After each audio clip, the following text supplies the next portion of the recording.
निकिता अग्रवाल जी नेपाल से। राधे राधे महाराज जी। महाराज जी, श्री कबीरदास जी महाराज जी कहते हैं कि दुख में सुमिरन सब करें, सुख में करें ना कोय, जो सुख में सिमरन करे तो दुख काहे को होए। महाराज जी, हम ऐसा क्या करें जिससे सुख के समय भी श्री जी का अनन्य और निरंतर सिमरन चलता रहे। देखो, अभ्यास में ये सामर्थ्य है। जब हम स्वस्थ होते हैं तो हमें विषय भोग सुहाते हैं, भजन अच्छा नहीं लगता।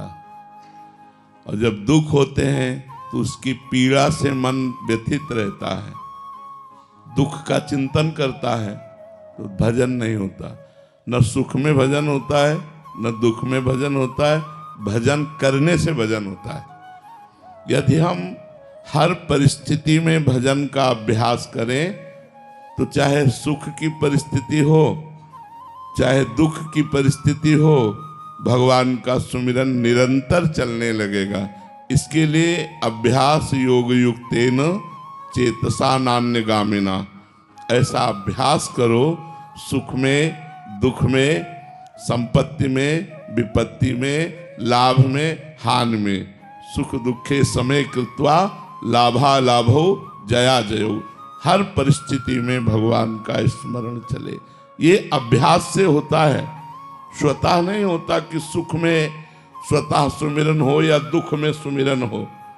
यह अभ्यास से होता है। दुख में संसारिक लोग याद आते हैं, सुख में अभिमान में फूट करके वो विषय भोग भोगना चाहता है।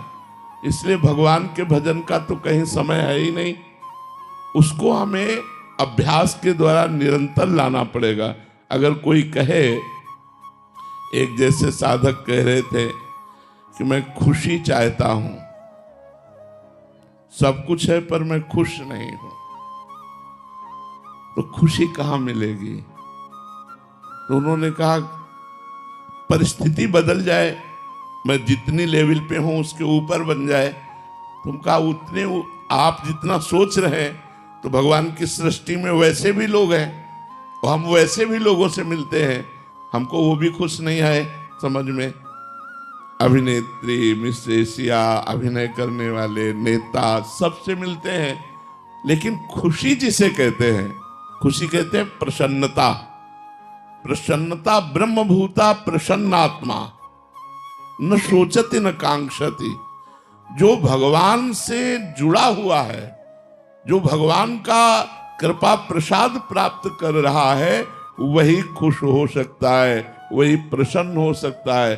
भगवान से विमुख होने पर अरबों रुपया, सुंदरी स्त्री, हर प्रकार की भोग सामग्री, मान प्रतिष्ठा, ये आपको खुश नहीं कर सकती, ये आपको सुखी नहीं कर सकती।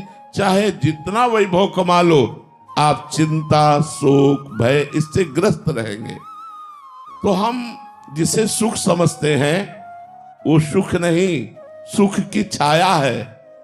जैसे छाया पकड़ में नहीं आती, ऐसे सुख पकड़ में नहीं आता। ये हमारे प्रभु गिरधर की माया है। अगर सुख पकड़ना है तो भगवान का नाम जप करो, नाम जप ऐसा अभ्यास करो, उठते बैठते चलते फिरते खाते पीते, भूख में प्यास में, सर्दी में गर्मी में, मान में अपमान में, सब परिस्थिति में हमारा नाम न छूटे, तब बात बनेगी। तो हमारा दुख दुख ही नहीं होगा। जब नाम जप करेंगे तो दुख दुख ही नहीं होगा, दुख सुख प्रदान करेगा। आप सच्ची मानिए, इसीलिए हम अपना उदाहरण देते हैं। भारी कष्ट में भी एक अंदर आनंद रहता है, एक खुशी रहती है। मरने की बात भी सोचने पर एक खुशी रहती है कि मरूंगा तो अपनी श्री जी से मिलूंगा। अब मुझे कोई नहीं रोक सकता, श्री जी से मिलने से कोई नहीं रोक सकता। कोई माया की ऐसी ताकत नहीं कि श्री जी से मिलने से रोक दे, नहीं, अब नहीं रोक सकती। इस बात की खुशी, मरने से सब जग डरा मेरो मन आनंद, कब मरियो कब भेटियो पूरन परमानंद। कब मैं अपने परमात्मा से मिलूं, कब मैं अपनी श्री जी से मिलूं, शरीर छूटे और उनकी नित्य सेवा में जाऊं। और शरीर है तो उनकी सेवा में लगा हूं। ये कैसे संभव हो सकता है कि जिसके शरीर की अस्वस्थता हो और उसका दिमाग उत्तर दे रहा हो, दिमाग तो निगेटिव डिप्रेशन में चला जाएगा। ये तभी हो सकता है जब खुश दिमाग हो, मन प्रसन्न हो। ऐसा कैसे हो सकता है जिसका शरीर पीड़ा युक्त हो और मन प्रसन्न हो? ये भगवान की सामर्थ्य से। इसलिए हम आप सबसे प्रार्थना करते हैं कि अगर आप चिंता, शोक, भय और दुख से पूर्ण रूप से बचना चाहते हो तो राधा राधा रटो। चाहे सुख में हो तो राधा बोलो, दुख में हो तो राधा बोलो। हम वृंदावन वासी राधा उपासी राधा राधा बोलते हैं। यदि आपका मन हो तो राम राम बोलो, कृष्ण कृष्ण बोलो, शिव शिव बोलो, राम कृष्ण हरि, जो नाम प्रिय हो सो बोलो। पर हम तो वृंदावन वासी, इसीलिए राधा उपासी होने के कारण हम तो यही कहते हैं कि राधा राधा रटो, तुम्हारा सर्व मंगल होगा। जहां राधा नाम वहां कोई बाधा नहीं है, आनंद ही आनंद रहता है।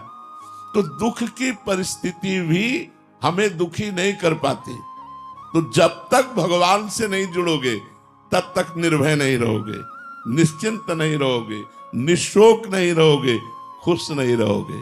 देखो, एक दिगंबर महात्मा जिसके शरीर में लंगोटी भी नहीं है, वो परमानंद में खुश में रहता है। वो नहीं चाहता पारमेष्टम न महेंद्र धिष्णम न सार्वभौमम न रसाधिपत्यम न योग सिद्धि अपनर्भवम वा। वो ब्रह्मा का पद भी नहीं चाहता, देवराजेंद्र का पद नहीं चाहता, सार्वभौम पद नहीं चाहता, योग की सिद्धि नहीं चाहता। क्यों? क्योंकि वो भगवान में मस्त है। जिसकी चित्तवृत्ति भगवान से विमुख है, कुछ भी कर ले, सुखी हो जाना तो हमें बता देना कि हम सुखी हो गए।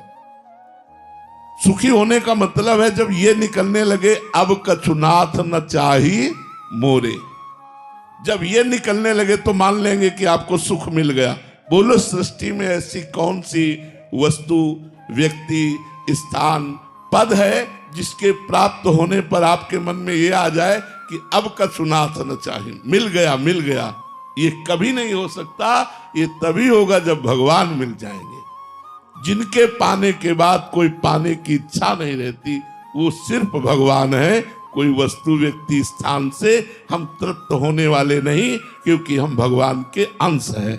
इसलिए हमको हर परिस्थिति में नाम जप करना, ये अभ्यास करें। अभ्यास से ऐसा हो जाएगा। ये स्वतः भजन नहीं होता, स्वतः भजन सिद्धों का होता है। साधक को भजन करने का अभ्यास करना होता है।